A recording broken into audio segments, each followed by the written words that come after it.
Picmi is a free and open source game where a player has to figure out whether the squares are filled in or empty.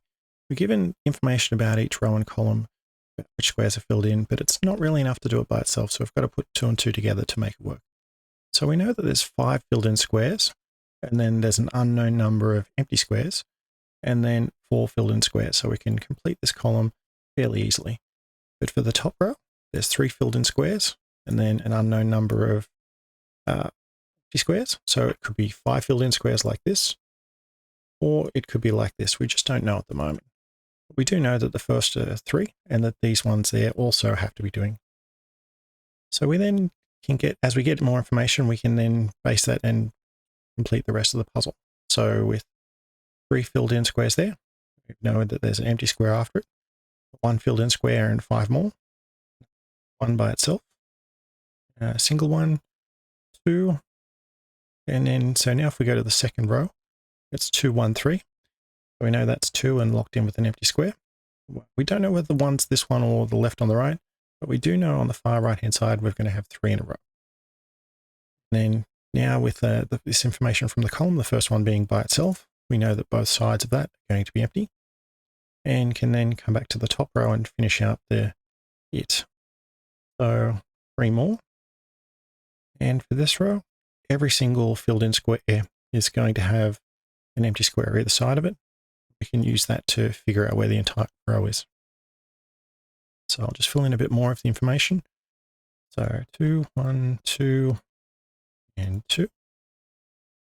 So last 2 by themselves. And that one there. With 5 there. We can fill in the next 5. Then start filling in some of the extra squares as I get more info.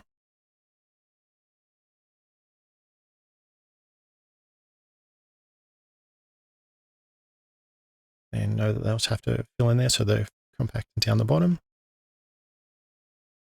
The only way this was going to fill in with the exact numbers, and it has to match the row information given, is if it's something similar to 1, 1, 3, 1. But we don't know for sure this one's going to be filled in, so I just have that information there. So 1, 2, and 2 lets us complete the row. And the same with this right column here.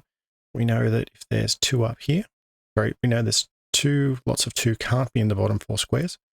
So one of those 2s has to be there. And with 3 next, that next one will have to be filled in. And we can then use a process of elimination to knock the other 2 squares out here.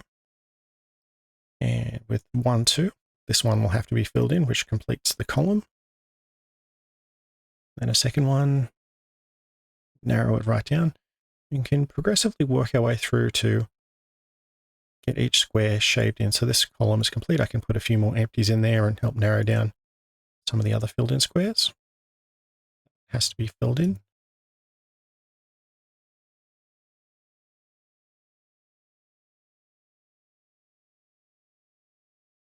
And I'll be able to work my way around. It is possible that there's multiple correct answers. So for example, it could be 1 and 1 or 1 and 1. It won't matter too much. So aside from the randomly generated levels, there's also a lot of pre-configured levels that form pictures when they're created, and they start from easy up to very hard.